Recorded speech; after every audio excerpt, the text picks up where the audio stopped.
Top quality और consistent performance के लिए सिर्फ सिल्वर पंप नाम याद रखना। यूक्रेन पर बहुत बड़े ड्रोन हमले की तैयारी रूस कर रहा है और डोनेट्स्क में ड्रोन लॉन्चर तैयार रूस कर रहा है। डोनेट्स्क एयरपोर्ट को रीस्टोर रूस कर रहा है और फ्रंट लाइन से 35 किलोमीटर दूर एयरपोर्ट में यह काम जारी है। फिलहाल उसी की तस्वीरें भी सामने आई हैं। हालांकि किस तरीके से रूस अब बड़े हमले की तैयारी कर रहा है, किस लिहाज से वो टैक्टिक्स अपना रहा है, इसी बारे में एक्सपर्ट से अगला सवाल करें उससे पहले ये एक बहुत बड़ी खबर है जहां फ्रंट लाइन से 35 किलोमीटर दूर एयरपोर्ट में किस तरीके से काम हो रहा है, जिससे साफ है कि डोनेट्स्क एयरपोर्ट को रीस्टोर कर रहा है रूस।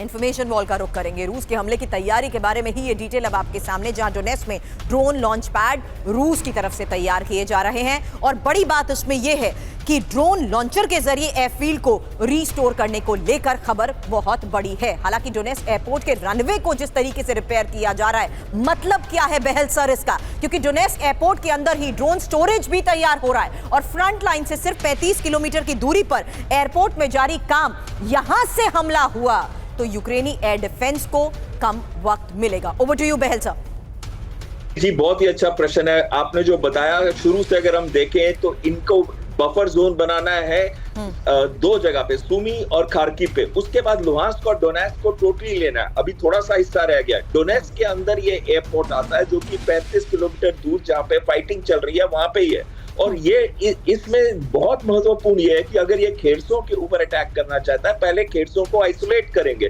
ब्रिजेस को उड़ाएंगे, जैसे कि जनरल साहब ने बहुत अच्छी तरह बताया। लेकिन जब उनको रीसप्लाई अपने ट्रूप्स को करनी है या ड्रोन्स का लॉन्च पैड बनाना है या ड्रोन से अटैक करना है, जो शॉर्ट रेंज ड्रोन्स हैं, जो खासकर लॉइटर म्यूनिशन सिस्टम्स होते हैं, और रशिया इस समय 1 लाख ड्रोन हर महीने बना रहा है। यानी कि 1 लाख ड्रोन का मतलब है 1.5 लाख से 2 लाख के करीब, वो 20 लाख के करीब, 15 लाख से 20 लाख के करीब ड्रोन वो बनाएगा 1 साल के अंदर। इन ड्रोन्स का ही इस्तेमाल किया जा रहा है टैंक्स और जो दूसरी बख्तरबंद गाड़ियां हैं और जो डिपोज हैं, ऑयल डिपोज और रिफाइनरीज हैं, उनके ऊपर हमला बोलने के लिए।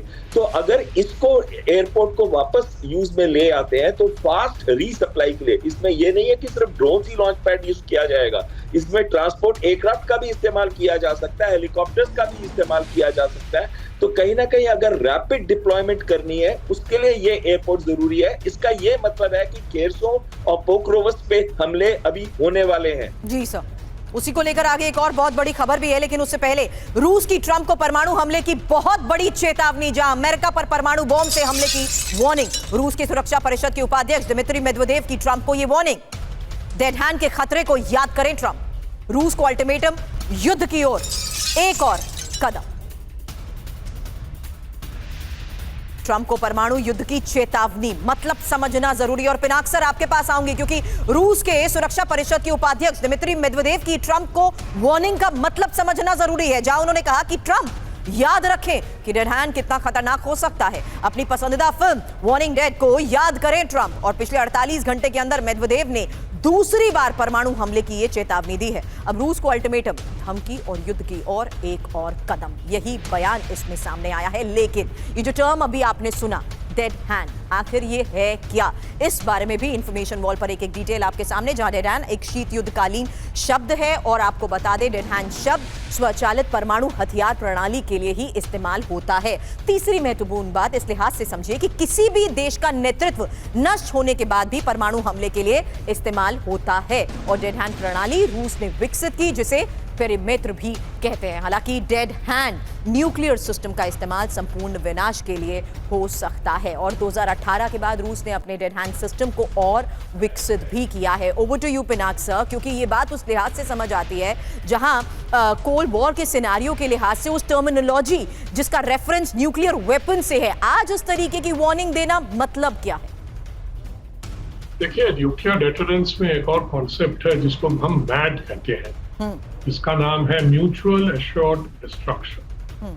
तो ये सब उसी के तहत आता है कि आप बम मारेंगे तो हम भी मारेंगे, दोनों के पास न्यूक्लियर हथियार है और लॉन्ग रेंज भाले भी है। क्योंकि वो अगर अमेरिका से न्यूक्लियर वेपन रशिया पे मारेंगे तो रशिया भी मारेगा। तो आप देखिए, अगर आप मैप को अच्छी तरह से देखें तो रशिया जो है उसका जो फार ईस्ट है वो ज्यादा दूर नहीं है अमेरिका से।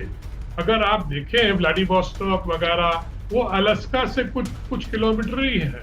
और अलास्का जो है, जो एक जमाने में रूस के पास होता था, वो फिर अमेरिका ने उनसे खरीद लिया था। तो वहां से तो अमेरिका और भी पास पड़ता है। तो इसलिए इसमें कोई शक नहीं है कि अमेरिका को भी पता है कि इस तरह की बातें वो करेंगे तो वो रूस भी करेगा, और उसमें उनको शायद ये मालूम है। पर मुझे लगता है ये अभी धमकियां चल रही हैं, क्योंकि दोनों साइड को मालूम है कि देखिए न्यूक्लियर वेपन यूज करना एक बहुत बड़ा कदम है। मतलब वो तो एकदम विनाश की तरफ कदम रखना है। मुझे लगता है ये सब धमकियां हैं अभी, पर दिखा रहे हैं, पोस्चरिंग कर रहे हैं। सर, इस पोस्चरिंग में पोजीशनिंग, डिप्लॉयमेंट, उसको लेकर भी तो पिछले कई घंटों में खबर आई है सर।